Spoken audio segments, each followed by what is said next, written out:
Hola, ¿qué tal? Buenas tardes. Gracias por escoger la mesa redonda para informarse a esta hora. Hoy lunes, comenzando la semana, le informamos en un primer momento sobre la situación en Venezuela, las últimas revelaciones que tienen que ver con intentos de magnicidio y también la posición con respecto a los diálogos que deben continuar esta semana entre gobierno y oposición. En un segundo momento conversaremos sobre las elecciones en Siria. Ese país, tras tanto tiempo de guerra civil, vivirá elecciones presidenciales esta semana. Como es habitual, la sección La Esquina con el periodista Reinaldo Taladriz. Si usted quiere la ampliación, la actualización, el análisis, quédese con nosotros durante la próxima hora. Comenzamos con la noticia del día, que por supuesto tiene que ver hoy con un evento que ha sido de mucha importancia, al menos para el mundo hispanoparlante. El rey Juan Carlos ha abdicado en nombre de su hijo, el príncipe de Asturias, Felipe de Borbón. Sorpresivamente, el exmonarca decidió abdicar teniendo en cuenta su estado de salud. Se conoció la noticia a partir de un mensaje a toda España que diera Mariano Rajoy, el presidente del gobierno, y al mediodía el propio exmonarca dio sus razones a los españoles por los cuales él decidía abdicar. Recordemos que el rey Juan Carlos es una figura importante desde el punto de vista histórico y político para España. Veamos un resumen del mensaje que dio a los españoles este mediodía.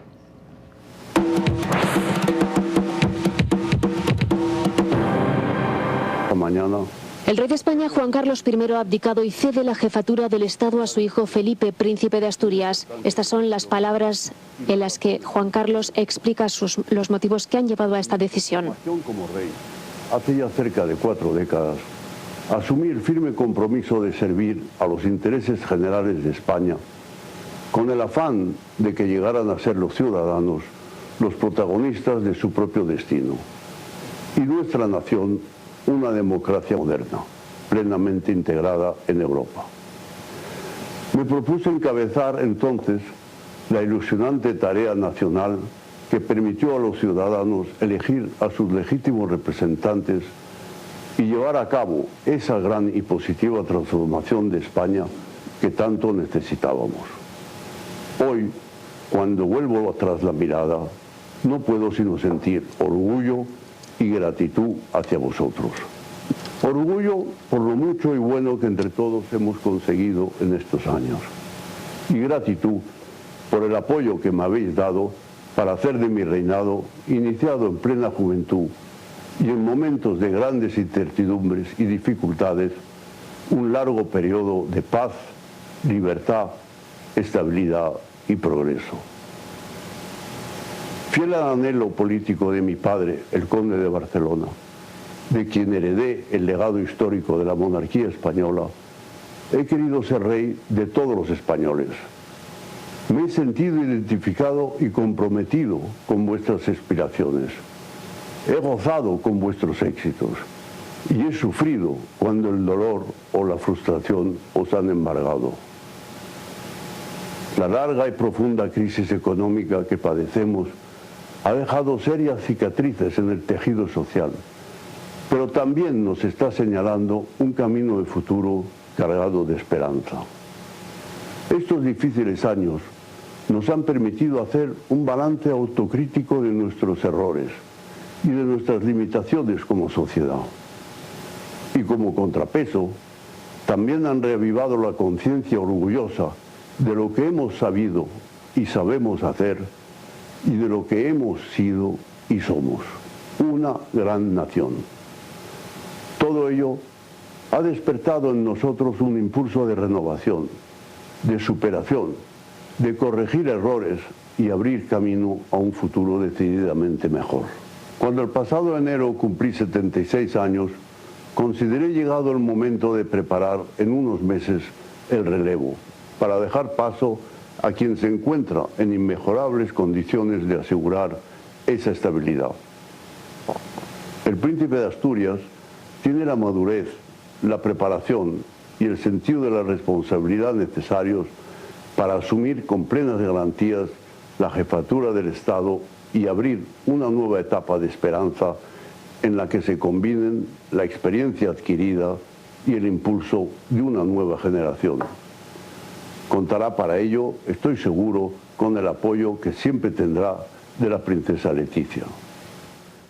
Bueno, eran las palabras del monarca que recientemente ha abdicado a su cargo a nombre de su hijo Felipe. Hay otras razones que los medios españoles están señalando como motivos por los cuales el rey ha podido tomar esta decisión, que tiene que ver, además con su agravada salud, con el hecho de los escándalos en torno al caso de corrupción que podrían involucrar a su hija, la infanta Cristina, y a su yerno Iñaki Urdangarín. También el hecho de un viaje que diera a Botswana hace algún tiempo, donde en un momento de profunda crisis, pues la noticia se difundió y fue tomada muy negativamente por la opinión pública en ese país.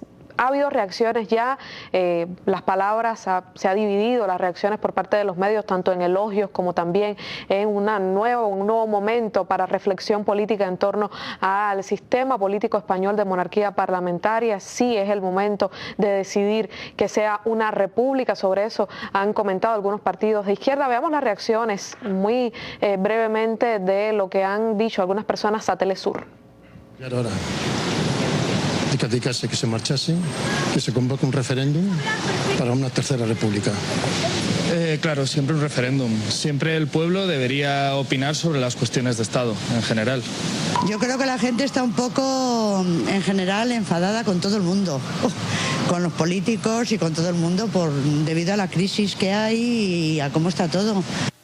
Es otra razón que señalan. Las buenas tardes a Oliver Zamora Oria, que está con nosotros aquí para hablar de Venezuela, pero mientras veíamos los videos comentábamos un poco. Hay reacciones de la izquierda interesantes, Oliver. Recordemos que la monarquía de este estado monárquico que vive España parlamentario fue un acuerdo entre Franco y el padre de don Juan Carlos, y tras morir Franco asumió la jefatura del Estado.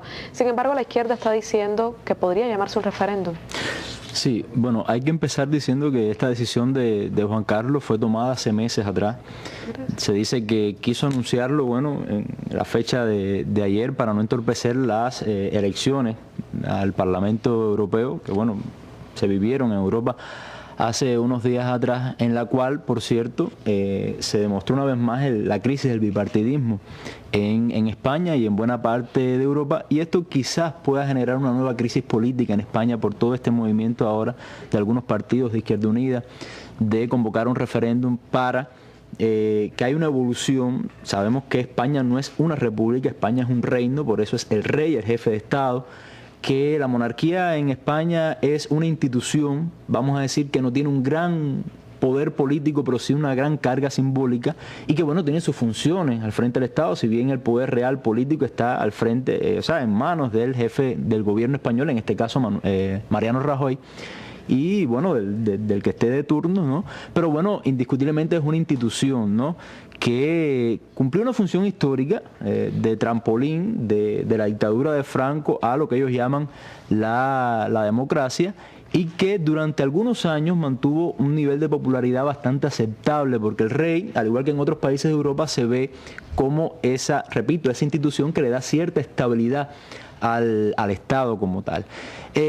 Lo que pasa es que hay una coyuntura muy difícil para la monarquía, no solamente estos escándalos de corrupción que involucran a la hija del rey, a la infanta, también a su esposo, también bueno, el tema que se habló del viaje por África del rey, sino también la propia crisis económica que se hace a los españoles cuestionar el tema de la monarquía, que al final es una institución política que no tiene un gran peso ni una gran capacidad de decisión, y que muchos lo ven incluso como un gasto adicional en un estado donde el dinero no sobra. Y creo que esa es la coyuntura que se da, en la cual bueno, muchos piden este referéndum. Ahora, hay que decir también, y es importante, que desde hace años se venía preparando la figura de Felipe. O sea, había como en el ambiente ya, vamos a decir, se notaba la intención de que hubiera una transición. Felipe, recordemos, el príncipe Felipe era el que asistía a todas las cumbres iberoamericanas, todos los actos oficiales, exactamente, a la toma de posición de los presidentes en América Latina, y bueno, y en buena parte del mundo, y esto es algo que se veía venir. la intención es refrescar la monarquía, refrescar la institución con una persona joven, con un rostro joven, ¿no? Sí, una noticia que seguramente tendrá actualización a lo largo de la semana. Nosotros entonces ya pasamos al primer tema de nuestra mesa, Venezuela, lo que ha sido noticia en los últimos días. Quédese con nosotros.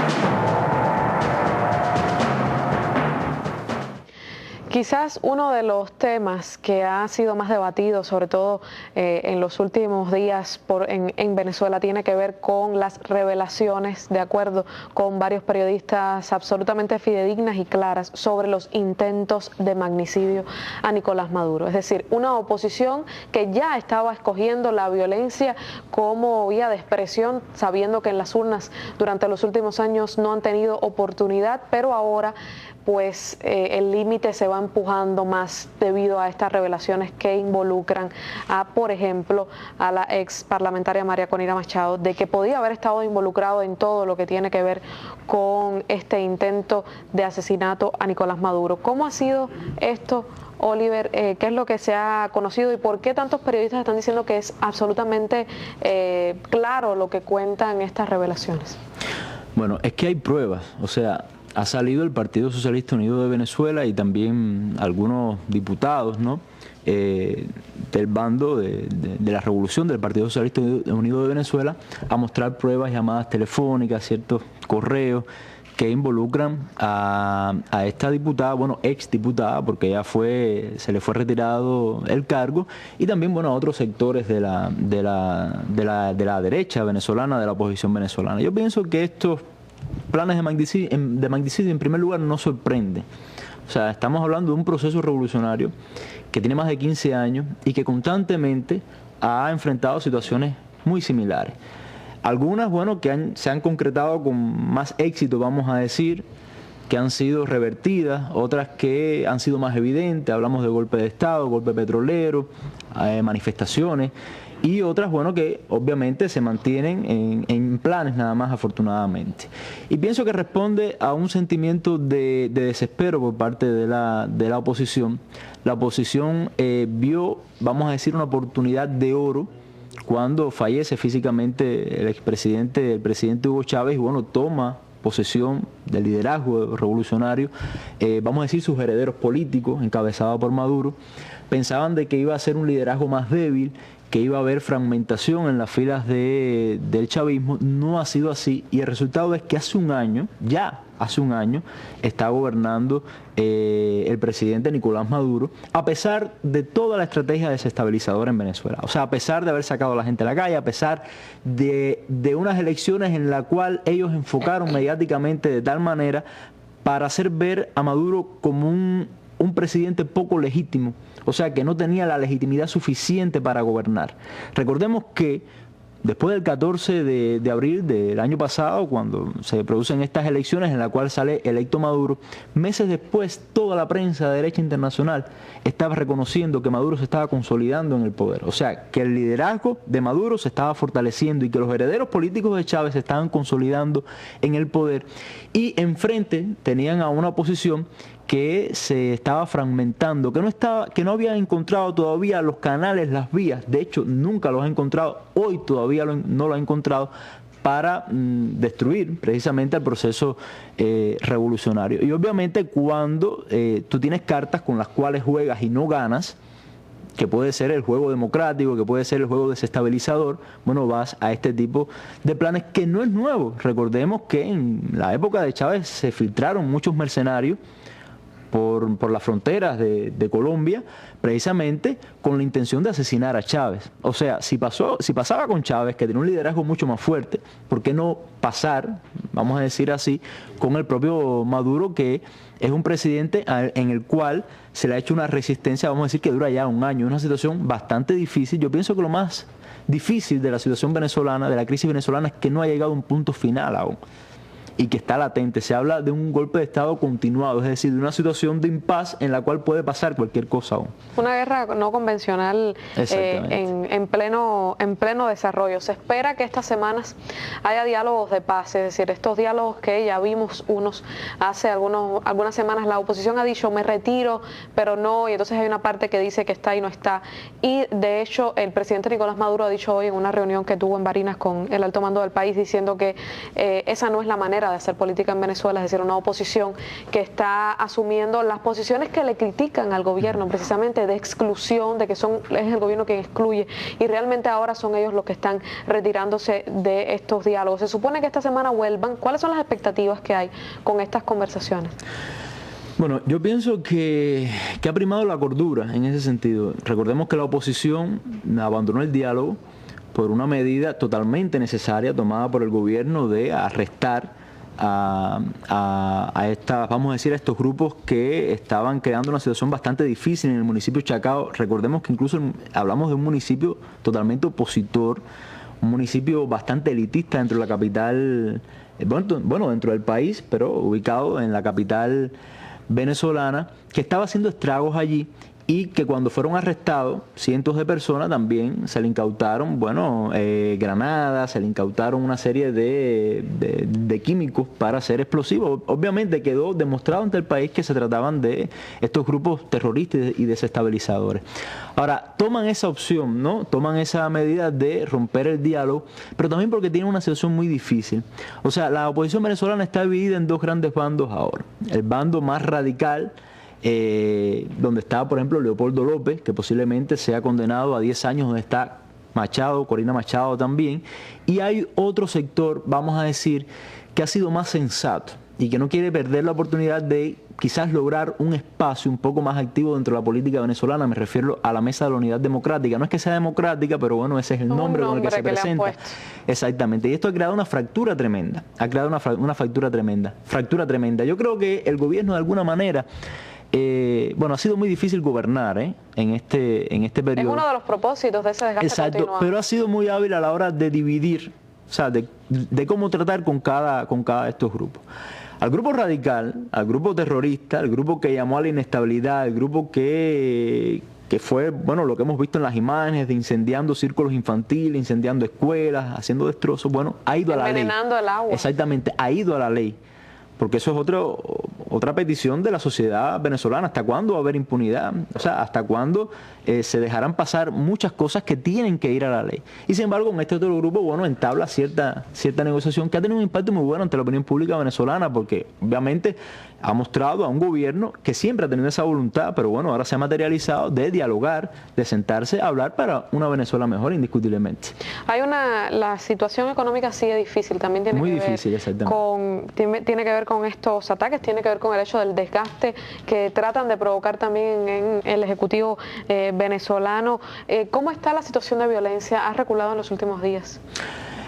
Hay dos problemas, vamos a decir, estructurales. Yo he usado mucho esa palabra para referirme a Venezuela, pero realmente es así. Hay dos problemas estructurales que enfrenta el gobierno de Venezuela. Yo creo que tres. Uno, la violencia. O sea, la violencia no es de ahora. La violencia es de la Cuarta República, la violencia es de muchos años atrás. Lo que pasa es que en un momento se le da una respuesta de violencia a la violencia, pero obviamente siempre ha sido una estrategia de la revolución de ir disminuyendo esos niveles de violencia con la educación, ¿no? Con la educación. Está el problema de la corrupción, que ha sido histórica también, y está el problema también de la inflación, los problemas económicos. Es un problema estructural. Recordemos que es una economía totalmente rentista, que depende del petróleo, donde se importa más del 90% de todo lo que se consume en el país, y eso, por supuesto, tiene un efecto inflacionario, que es, para combatir eso, para disminuir este efecto inflacionario, se necesita un tiempo que obviamente necesita el gobierno. Ahora, yo pienso que el Ejecutivo, el mayor reto que tiene por delante es el tema de un referéndum revocatorio, que siempre va a ser una opción que maneja la oposición en este caso, o sea, que se convocaría a la mitad de mandato de Maduro. Maduro lleva 1 año en el poder, quedarían 2 años. Tiene que darle solución a estos problemas. Se está trabajando, por supuesto, pero estoy hablando en perspectiva. Hay que darle solución a estos problemas porque obviamente el electorado lo exige. Y creo además también que el gobierno tiene una serie de resortes que está utilizando muy bien. Se le ha querido, por ejemplo, llamar a pasarse la fila de la oposición al ejército. El gobierno tiene el apoyo del ejército, el gobierno tiene un contexto regional bastante favorable, tiene el apoyo de partidos aliados, o sea, se ha creado una alianza fuerte con los partidos aliados, debe ser el Partido Comunista y otros partidos menores, incluso partidos regionales que apoyan a la revolución. Y el gran desafío sigue siendo la economía. La inflación es un problema económico que la gente se siente en el bolsillo y que tiene una expresión a la hora de los procesos electorales. Bueno, eso será otro de los retos que tiene por delante Nicolás Maduro. Hay un trabajo económico, de trabajo fuerte, de tipo económico en el gobierno, pero todavía y con la oposición también de los sectores privados que están poniendo muchos obstáculos. Controlan aún la economía del país. Esos son obstáculos que sin duda alguna dificultarán el avance económico de la revolución bolivariana. Muchísimas gracias, Oliver, por la actualización, tanto con la noticia del día como sobre Venezuela. Ya está listo el periodista Reinaldo Taladí desde la esquina, siempre con un tema de interés. Buenas noches.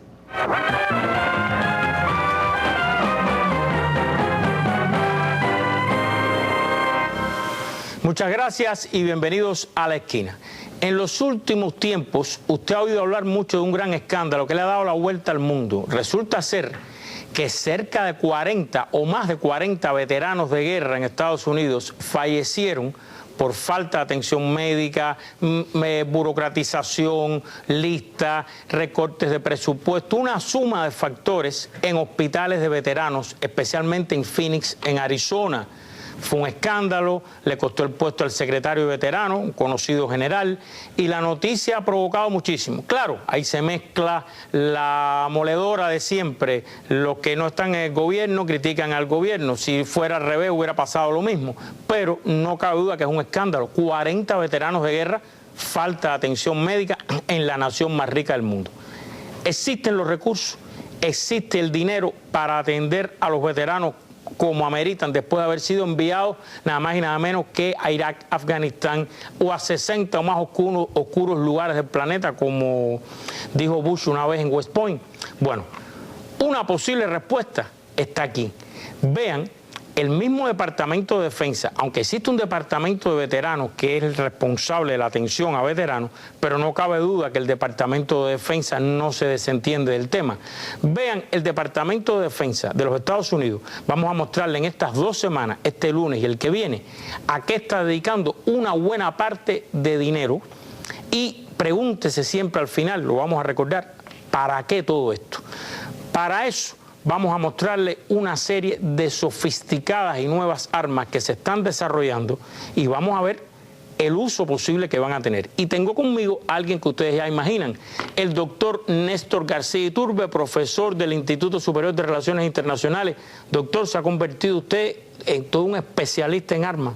Bueno, siempre he tratado de estar relacionado con el problema de las armas desde Naciones Unidas, con la Comisión de Desarme, etcétera.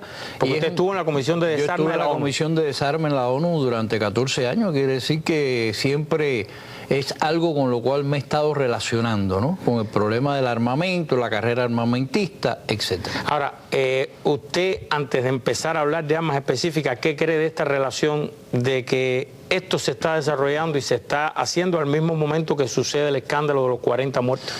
Bueno, realmente este es un escándalo que es mucho mayor. Yo estuve revisando el otro día una serie de anuncios del propio la propia agencia esta de los veteranos, inclusive veteranos sin casa, los homeless. Hay veteranos. Esos son los que duermen en la calle. Los que duermen en la calle. Hay veteranos homeless.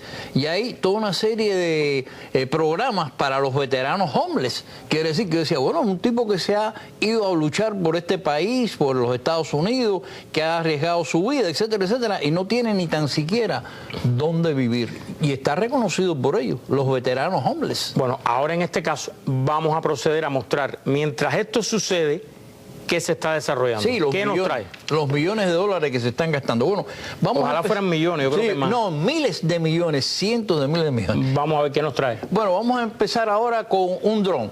¿Un dron? ¿Otro más? Sí, otro dron, pero este dron es un dron especial, el XFC. Este es un dron que ellos han lanzado desde un submarino. ¿Eso está saliendo de un submarino? De un submarino está saliendo porque ese es un submarino que está habilitado para lanzar los cohetes Tomahawk. Entonces ellos modificaron el dron. Esa foto que usted ve ahí es una foto de distintos momentos en que el dron va saliendo.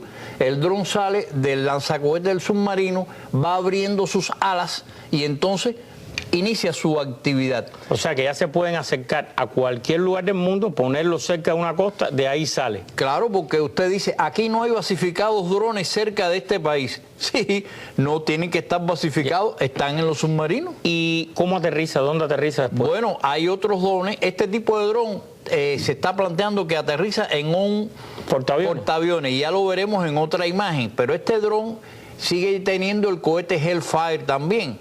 Quiere decir que este dron también puede servir para atacar un grupo de personas. O sea, dispara cohetes también. Sí, dispara el cohete Hellfire. Sí. Hay otro dron, el otro dron que es el 47B. Este es un dron que sale del portaaviones y puede aterrizar en el portaaviones. Sale y es como si fuera un caza más de los que están en los portaaviones. Como si fuera un caza más. Nadie sabe que va dentro de un portaaviones porque todos los aviones están metidos ahí abajo. Cuando ellos sacan los aviones, cuando usted sabe la cantidad de aviones que trae. Entonces, este dron es un dron que ellos han desarrollado ahora, ¿no? Que se supone que esté operativo en el 2020. Y este dron tiene además la posibilidad esa de aterrizar en un portaaviones. En este caso está aterrizando en un portaaviones que se llama George W. Bush. Se llama así el portaaviones. Se llama el portaaviones. Ahora, déjame hacerle una pregunta. Estos dos que usted muestra, la gran novedad es que ahora ya no necesitan un aeropuerto ni una base. No. Ya pueden desde un submarino va a cualquier lugar y donde hay un portaaviones. O donde hay un portaaviones que usted piensa que lo que tiene son aviones, lo que tiene puede ser drones. Y estos drones que vienen, el X-47B está equipado con un tipo especial de cohete, ya no es el Hellfire. Ahora viene con un cohete que se llama Brimstone, que es un cohete hecho por los Estados Unidos y por Inglaterra. Conjunto, porque este cohete, en vez de guiarse por rayo láser, se guía por radar.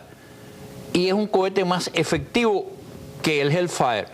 Y además de eso, puede inclusive a un objeto que esté moviéndose a 120 kilómetros por hora, lo puede capturar. ¿Lo puede capturar? Sí, el cohete le da. Bueno, continuamos. ¿Qué más está haciendo el Pentágono mientras se daba el escándalo de los 40 veteranos muertos por falta de asistencia médica? Bueno, aquí tenemos una cosa que se llama el cañón Taser. ¿Cómo es eso? El cañón Taser puede provocar... Pero a ver, espérese, ¿eso está en un auto de policía? Está en un auto de policía. ¿Dónde está el cañón? También el cañón no lo ve delante del auto, que están puestas las lucecitas esas ahí. Ajá. Ese cañón provoca una cosa que se llama efecto Taser de incapacidad neuromuscular. Cuando usted le disparan eso, usted cae al suelo, porque usted pierde todo el control sobre sus músculos. Si usted, al caer al suelo, ellos quieren que estén un rato más en el suelo, le vuelven a disparar otra vez y usted se mantiene en el suelo por un largo tiempo. A ver, pero estos son autos de policía. Esos son autos de policía porque también se están utilizando, ¿no?, en las actividades contra las manifestaciones, contra... Venga acá, a ver, hay una manifestación, se va a reprimir la manifestación, vienen los autos de policía, se ponen ahí y disparan. Sí, señor. Y también se puede hacer para tropas que están avanzando, por eso... O sea, por eso los militares lo desarrollan, aunque se usa también internamente. Déjeme hacerle una pregunta. Ya que se ha armado tanto alboroto con las manifestaciones en Venezuela, y tanta protesta por los métodos, que si se reprimió, que si esto, lo otro, esto en las organizaciones internacionales como forma de represión a manifestaciones, nadie lo cuestiona. Bueno, hasta ahora no se lo han cuestionado. Esto se usó, ¿no?, en una oportunidad para reprimir manifestaciones en los propios Estados Unidos. ¿Dónde se usó? Se usó en San Francisco. ¿Ah, sí? Sí. ¿Ya se probó? Ya se probó, sí, ya se probó. E inclusive la persona que está trabajando, que está manipulando esto, no puede estar cerca de Bueno, no puede estar cerca de los objetivos porque si no también Pero se manipula desde el auto. Se manipula desde el auto, sí. Lo que no puede estar cerca del el policía no puede estar por fuera, tiene que estar detrás de eso. ¿Y cómo se hace? Se hace entonces una barrera de autos, viene la manifestación y se tira. Da unos 20, esto tiene más o menos, ¿no? Da un 20 metros más o menos de distancia de la gente que viene caminando. Y los militares lo usarían en el combate ya de ciudad, cuerpo a cuerpo, ¿no? En el cuerpo a cuerpo, cuando la gente viene avanzando, lo utilizan igual. Bueno, ¿qué más está haciendo el Pentágono? Bueno, ahí tenemos una cosa que se llama armas electromagnéticas. Electromagnéticas. Eso, a ver, ¿esto qué cosa es? Eso es un arma electromagnética que le llaman de denegación activa. Este es un arma muy interesante porque este arma tira unas radiaciones, ¿no?, que ellos plantean que no son ionizantes, porque la radiación ionizante produce cáncer. Entonces ellos plantean que esta es un arma que tira radiaciones no ionizantes. ¿Qué pasa con esta arma? Cuando usted le enfocan el arma y le tiran la radiación, usted se siente que se está quemando por dentro. De acuerdo con el volumen de la fuerza que está utilizando el que está utilizando el arma. El que está manejando el arma le da cierta y determinada fuerza. Y la persona piensa que se está quemando por dentro. Este arma se puede utilizar de distintas formas. Y una de las formas en que lo han utilizado también ha sido en un proyecto que tiene la CIA que se llama el MK Ultra. Pero ese no era de controlar las mentes. Porque también se utiliza esta arma en el control de la mente si además del arma se te dan ciertos y determinados drogas. Entonces, al darte las drogas, el LSD, por ejemplo, y utilizar este arma, ellos están haciendo pruebas con eso para controlar la mente. Ahora, esto vimos, a ver si podemos volver a ver un momentico la imagen. Este es un soldado. Es un soldado, sí. O sea, eso lo van a usar en combate. En combate. El ejército americano. En el ejército americano. Le va a disparar eso. Le va a disparar eso al enemigo y el enemigo. O el enemigo puede ser también, en el caso de Irak ha habido bodas. Ajá. Ha habido bodas que han atacado niños, sí, periodistas, ¿no? De todo, sí. Ellos al usar ese arma contra el enemigo, el que viene atacando, piensa que se está quemando por dentro. Sencillamente, tú pensando que te estás quemando por dentro, no vas a seguir atacando. Te inmoviliza completamente, ¿no? Y eso es lo que hace este arma. Este arma la manipula el propio soldado. Ahora, en vez de tener un manipulador que diga 1, 2, 3, 4, 5, gradualmente ir incrementando la potencia del arma, aumenta de 10 en 10. 10, 20, 30. Esa es la intensidad. La intensidad de la onda que está electromagnética. Entonces, si dispara una onda electromagnética demasiado fuerte, pues puede ser hasta letal. Porque se supone que estas son armas no letales. Ya. Ahora, ¿qué más tenemos? Bueno, tenemos otra aquí también que es interesante, que es el cañón acústico. Bueno, este es un arma que ha sido desarrollada por los israelitas. Ellos le llaman el grito.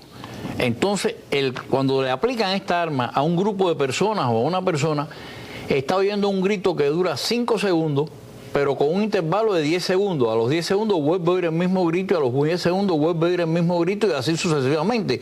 Quiere decir que es un arma donde el que está luchando contra el ejército pues lo que se está volviendo loco porque cada 10 segundos está oyendo ese grito. Pero ¿qué nivel de intensidad de decibeles? Eso también se puede regular. Si está a 100 metros, oye el grito más fuerte. Pero si está a 300 metros, oye el grito con menos fuerza. Pero también el que está manejando el equipo lo puede regular para que se oiga más o menos el grito. ¿Los tímpanos? No, los tímpanos. Si él le sube el volumen, acaba con los tímpanos del que los está oyendo. ¿Los destruye? Los destruye, sí. Es un arma, aunque dicen no letal, pero que afecta parte de la... deja sordo. Por lo menos en una manifestación lo deja sordo. Hay una persona que estaba haciendo pruebas con esto y dice que aunque él se tapaba los oídos, no, que él seguía oyendo el grito cada 10 segundos. Aunque ya se tapara los oídos. Aunque se tapara los oídos, él seguía oyendo el grito cada 10 segundos. Doctor, ya se nos acabó el tiempo. Muy bien. Llegó el grito silencioso de que se nos acabó el tiempo. Entonces, yo le propongo continuar el lunes que viene para terminar de mostrar esto, dar una idea aproximada también del costo de esto en momentos en que está ocurriendo este otro escándalo de la falta de atención médica a veteranos de guerra en los Estados Unidos. ¿Está de acuerdo? De acuerdo. Bueno, entonces nos vemos el próximo lunes. Nos vemos el lunes. Muchas gracias, doctor. No, por nada. Y Así termina esta primera parte de esta esquina en dos, que va a ser en dos partes, y regreso a la mesa.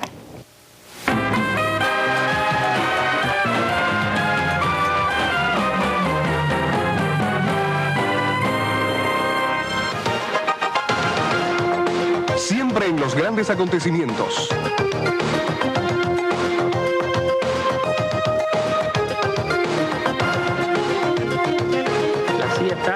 Tiene todas estas organizaciones con la noticia y el análisis oportuno marcada por el terror que pudiera conducir a un golpe de Estado. Un genocidio contra el pueblo iraquí. Mesa Redonda, año 15.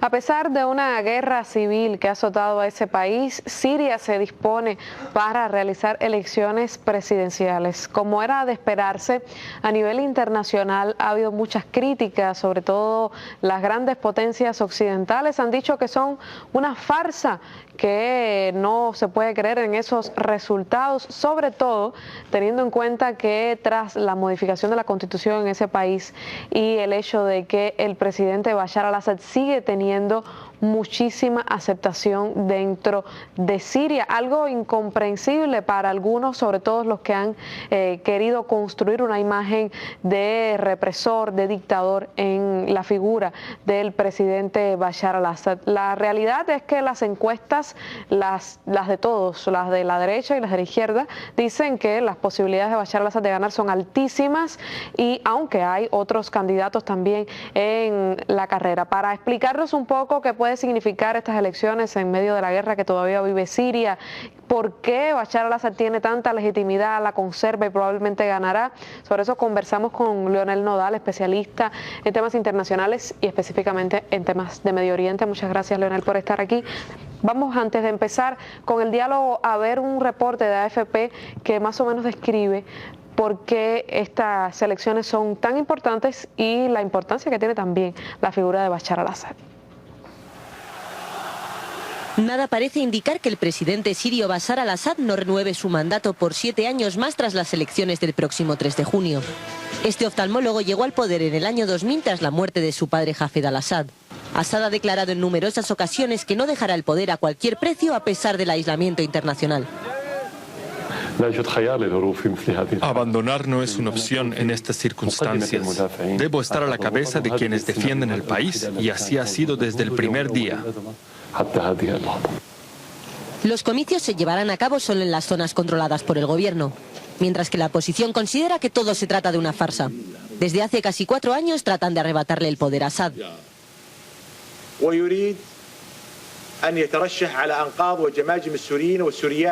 Quiere imponerse sobre los cadáveres de los sirios. Eso es una farsa. Si ocurre, sería una licencia internacional para que Bashar al-Assad continúe asesinando a su propia gente por muchos años más.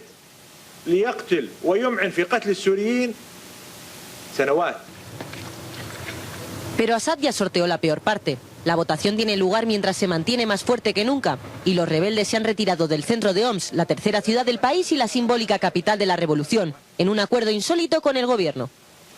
En 2013, Assad sobrevivió a una intensa presión de la comunidad internacional tras los supuestos ataques con armas químicas en agosto que casi precipitan una intervención internacional. Parece que ha tenido éxito en desviar el curso de la insurrección. Muchas personas han llegado a pensar, sobre todo muchos sirios, que sería mejor que Assad se mantuviera en el poder que el terror de grupos islamistas radicales. Assad parece seguro de imponerse en la guerra civil frente a rebeldes enfrentados entre sí, ante los ojos de una comunidad internacional profundamente dividida. Mientras tanto, 9,5 millones de sirios necesitan desesperadamente ayuda humanitaria y su comunidad de refugiados es ya la más numerosa del mundo. Muchos refugiados que necesitan ayuda también por esta guerra que ha sido traída desde el exterior y que ha sido también promovida y auspiciada por parte de potencias occidentales que continúan dándole armas y apoyo económico a los grupos insurgentes. Tiene una inexactitud el reporte cuando dice que las elecciones solo serán en los territorios controlados de Siria. También en el exterior, donde hay campos de refugiados, habrá elecciones en las embajadas. Y me comentaba Leonel que ya en el Líbano se veían grandes convocatorias, respondiendo a esas grandes convocatorias y muchísimas personas votando. Sí, en realidad las elecciones, la votación de los sirios en el exterior ya comenzó. Comenzaron la semana pasada, el 28. Y en el caso del Líbano, que es el país más próximo, con la frontera más abierta, o por donde han fluido un mayor número de refugiados, de gente que huía de la guerra, ocurrió algo inesperado, incluso para los partidos de la derecha libanesa, que hasta la semana pasada han estado explotando en su publicidad, en su propaganda antisiria y contraria al gobierno de Al-Assad, la presencia de esa gran cantidad de cientos de miles de refugiados que hay en territorio libanés, como que eran víctimas de la represión, que huían de los bombardeos de la aviación gubernamental, etcétera, etcétera. El día que comenzó la votación, para sorpresa de todos ellos, cientos de miles, más oficialmente la Fuerza de Seguridad Interna libanesa certificaron que eran más de 100.000 los sirios que habían acudido a los centros de votación abiertos en la embajada siria para depositar su voto, y la gran mayoría portaban carteles y consignas de apoyo al presidente Al-Assad. Esto dejó frío a la derecha misma. Hay una coalición, la coalición Futuro de Hariri, que ha estado permanentemente asediando desde el Líbano al gobierno de Damasco, que se quedaron sin explicación para aquel fenómeno. Y en realidad fue una de las demostraciones más fehacientes, al punto que esta misma AFP, de la cual vimos este reportaje, hizo un video de aquellas manifestaciones, y ese video, que debió estar colgado en YouTube, estuvo apenas unos minutos, unos pocos instantes, fue suspendido. Las imágenes fueron suprimidas, parece que por una acción editorial. Hay países, se ha dicho, que en otras emisiones, incluso en las emisiones noticiosas, como Estados Unidos, Alemania, Gran Bretaña, un grupo de países occidentales y también algunos países árabes, que prohibieron la votación en sus territorios para los refugiados. Por ese mismo temor a ver manifestaciones de apoyo, porque mucha gente, obviamente, cuando están envueltos en un país en guerra y no son partícipes del conflicto, sino no son ni milicianos ni militares, tratan de preservar su vida y han tenido que huir a los países fronterizos e incluso mucho más lejos. Hasta los propios Estados Unidos han ido a dar, que tenía un pariente, que tenía un familiar en Alemania, en Inglaterra, en cualquier otro lugar, y ha podido conseguirse un pasaje, se fue. Esta es una situación que ha dejado, como decía, perplejo a muchos analistas. ¿Usted coincide con la idea de que el presidente Bashar al-Assad ganará? La OTAN, los países de la OTAN, varios países del mando, hicieron unas encuestas para conocer las intenciones de voto. Ellos también hacen. Y esto dio por resultado de que alrededor de que el Assad ganaría con un 70% por lo menos de la votación. 70-75%. Tenemos una situación curiosa en estas elecciones, y es que el Assad no concurre solo, concurre a estas elecciones después de una reforma constitucional, de la votación en un referendo de una constitución que permitió, a diferencia de los 30 años anteriores, la concurrencia de varios partidos. ¿Quiénes son los otros candidatos? Hay dos candidatos, hubo 23 aspirantes, eso es cierto, pero 2 aspirantes tenían que reunir toda una serie de requisitos para llegar a tener una candidatura aprobada por el Consejo Electoral. No nos vamos a entrar en ese detalle porque no es relevante a esta altura. Simplemente concurren 3 candidatos, 3 hombres.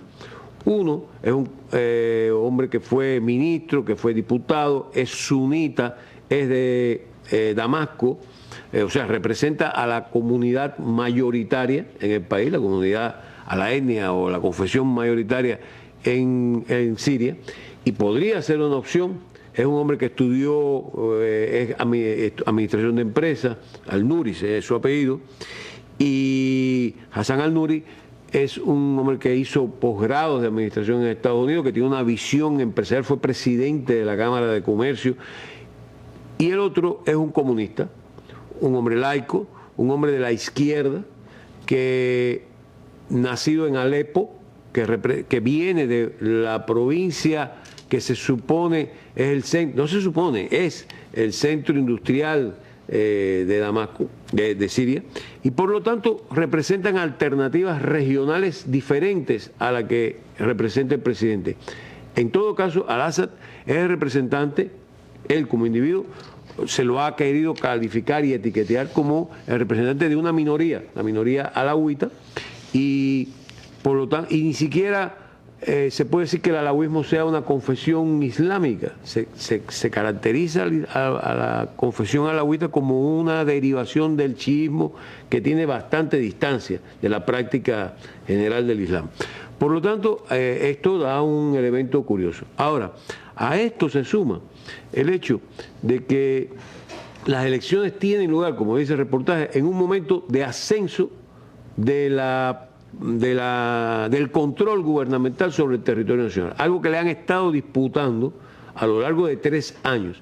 Y esto revela también una de las fuentes de su prestigio, del prestigio de Al-Assad, y es que no pudieron destruir su gobierno, no hubo fractura institucional, no hubo fractura de las Fuerzas Armadas. Se ha mantenido una cohesión del gobierno. Y ha contado con el apoyo de las minorías influyentes, como la minoría cristiana, e incluso de la jerarquía eclesiástica cristiana y musulmana sunita.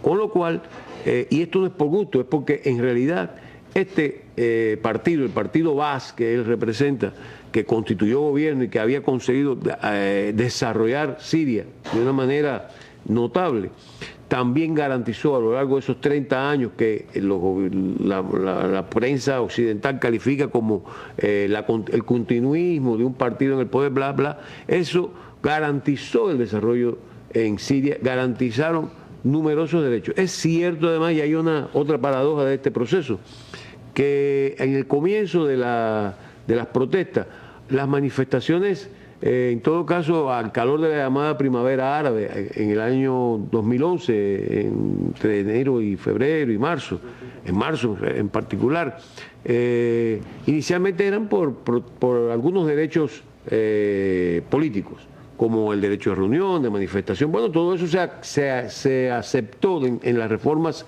políticas que se adoptaron. Ahora, lo que inicialmente parecía o fue presentado como una revuelta o como manifestaciones en función de una democracia al estilo occidental, de un movimiento pro democracia, promovido desde el exterior por opositores exiliados en Francia y en otros países europeos, ha terminado siendo una guerra de extremistas religiosos musulmanes financiados por países árabes vecinos. Es decir, ya hoy en día no están discutiendo, no está en discusión la instalación o la instauración en Damasco de un gobierno democrático, pluralista, laico, como se quiso decir al principio, sino en todo caso en la proliferación de pequeños emiratos islámicos según la obediencia del patrón que paga la cuenta. Esta es la realidad, esto lo reconoce todo el mundo. Y por otra parte, él ha logrado sortear la oposición de Estados Unidos, de Francia, que abiertamente, de una manera ostensible, están financiando y aprobando desde la Casa Blanca, desde el Congreso, desde los gobiernos, presupuestos, dinero, envío de armas. Todo eso que usted está diciendo un poco que responde también a la pregunta de por qué Bashar al-Assad es la mejor de las opciones para Siria en este momento. Bueno, entre otras cosas, él ha logrado, en los lugares donde el gobierno ejerce el control, tú ves las imágenes, cuando los corresponsales, los reporteros envían sus imágenes desde los lugares controlados por el gobierno, se nota un ambiente de actividad laboral, de funcionamiento del transporte, las escuelas funcionan, los hospitales funcionan, la vida tiene un desarrollo normal, hasta el punto que ellos dicen, bueno, las elecciones serán en los lugares controlados por el gobierno. Bueno, ¿y qué vamos a hacer? Donde la oposición gobierna, tal vez tendría la oportunidad, y si dicen que el gobierno controla solamente 2/5 del país, bueno, si la oposición controla los otros 3/5, pues bien podría abrir centros de votación y que la gente se exprese a favor de sus opiniones. En realidad no hay esa posibilidad porque la oposición es una oposición dividida, donde predominan los intereses personales que no están del liderazgo. entre los candidatos. Es decir, ellos no están representados en esos candidatos por decisión propia. Bueno, en estas elecciones se ha puesto algo sobre el tapete, algo que tal vez sea necesario y positivo, digamos así, para estudiar incluso por los politólogos, los ideólogos, que es qué hacer, cómo deben ser las elecciones, sobre qué presupuesto se deben organizar elecciones y sobre qué presupuesto deben candidatos concurrir a la presidencia de un país y qué valores, digamos así, qué valores son a los que hay que adherirse antes de llegar a ser candidato. Es decir, porque para muchos el asunto, para la oposición, el asunto es que Bashar al-Assad salga. Incluso el mediador de este conflicto, el señor Brahimi, el argelino, renunció unos días antes diciendo que bueno, ya él no podía hacer nada porque si iba a haber elecciones y Bashar al-Assad iba a ser candidato y iba a ser electo con toda seguridad, ¿qué le quedaba? Bueno, es porque él estaba revelando que los Estados Unidos lo habían condicionado su gestión a que él podría hacer algo el día que él consiguiera que Bashar al-Assad saliera del poder. Y él no tenía por qué entregar en bandeja el gobierno. Bueno, decía lo de los valores, bueno, bien, tal parece, o de cierto modo se han puesto de acuerdo en que los candidatos que quieran ser presidentes tienen que respetar la integridad nacional, el patriotismo, la unidad nacional, una serie de principios. Hay que adherir a una serie de principios. No se puede concebir en un país que está siendo agredido que un candidato se presente con la bandera norteamericana detrás, como el señor Yavar que vimos en este reportaje. Él habla en Washington, él fue a Washington a pedir más armas, pero él no está en el terreno de combate, y los que están en el terreno de combate no todos lo apoyan. ¿Por qué? Porque piensan que él es una parte, pero no es el todo, ni ninguno, no han logrado la unidad, a pesar de los ingentes esfuerzos de Estados Unidos, de Francia, Inglaterra, de la OTAN y de algunos países árabes, de algunas monarquías que temen porque esto no salga como ellos lo esperaban y se vuelva contra ellos, pues están divididos y por eso no consiguen. Una pregunta, profesor, nos va quedando menos tiempo. ¿Gana Bashar al-Assad en estas elecciones? ¿Implica que recomienza un proceso de construcción de una Siria posguerra? Bueno, la guerra es una guerra de desgaste. La guerra es una guerra que puede durar, en los términos actuales, muchos años, aunque en la medida en que el gobierno consiga legitimar su acción, cada vez serán menos las posibilidades que tengan estos grupos, estos mercenarios. Está reconocido, fue investigado por las Naciones Unidas ya hace más de 2 años, la cantidad de nacionales, de la procedencia de los nacionales que están ahí participando en esa guerra, que han ido a matar, incluso a veces a ciegas. Gente que le han dicho, usted todo el que pase por ahí le dispara. Y hay gente de 83 países, gente que reciben sueldos altísimos por simplemente matar. Hay que destruir, después construiremos, los que queden vivos serán los que están con nosotros, los que no están con nosotros no hacen falta aquí. Se ha exacerbado, se ha instalado una supuesta guerra santa. Sobre la base del presupuesto de la guerra santa se convoca a gente que a veces no tiene una idea exacta ni de qué cosa es el Islam, ni se han leído el Corán a ciencia cierta, a que vayan a pelear y a derrocar a un gobierno hereje, un gobierno infiel. Es así como han caracterizado al gobierno del partido Vaz. Hace 2, 3 días, la semana pasada, ocurrió un atentado de suicida, un norteamericano, un ciudadano norteamericano. Hasta ahí llegan ya las cosas. Bueno, entonces es una noticia que está en actualización el miércoles. Entonces, mañana son las elecciones. El miércoles tendremos los resultados, entonces conoceremos los resultados de lo que suceda en Siria. Unas elecciones, claro está, con muchísima expectativa debido a que al estar ya tras un proceso electoral vigente, exitoso, después será más difícil para Occidente pues tildar a este gobierno de ilegítimo, lo cual no significa que no lo hagan. Lo harán, pero ya a lo interno también representará para el propio Bashar al-Assad del partido Baas y su gobierno un motivo de legitimación. Muchas gracias, profesor. Seguro volveremos sobre este tema en próximas mesas redondas. Nos despedimos con las imágenes del día que hoy van al calor de que en pocas jornadas comenzará la fiesta del fútbol Brasil 2014. Hoy se ha dado a conocer la selección ya casi definitiva de Argentina con Leo Messi a la cabeza, por supuesto. Y en Argentina por estos días se ha exacerbado el sentimiento nacional también y del fútbol argentino y han repetido muchas veces lo que ellos llaman el golazo de oro de Diego Armando Maradona en 1986 en México. Un motivo también para recordar la fortaleza del deporte latinoamericano. Por cierto, Maradona dice que Argentina puede ganar el Mundial. Y con este homenaje al fútbol latinoamericano y al más grande, Diego Armando Maradona, nos despedimos. Usted vuelva siempre, recuerde que esto es una mesa redonda, siempre hay espacio para uno más. Hasta un próximo encuentro. Buenas noches. Argentina y el partido, ¿para cuándo Argentina y el gol? Vamos muchachos, la pelota viene para Batista, Batista para Enrique, Enrique cambia para el Vasco, allá viene para el Orticochea que lo tiene a Diego como número 10, a Giusti como número 9, a Burruchaga de 8 y a Valdano de 7, la pelota va para Maradona, Maradona puede tocar para Enrique, siempre Maradona es un drible, se va entre 3, siempre Diego, genial, genial, genial, tocó para Valdano.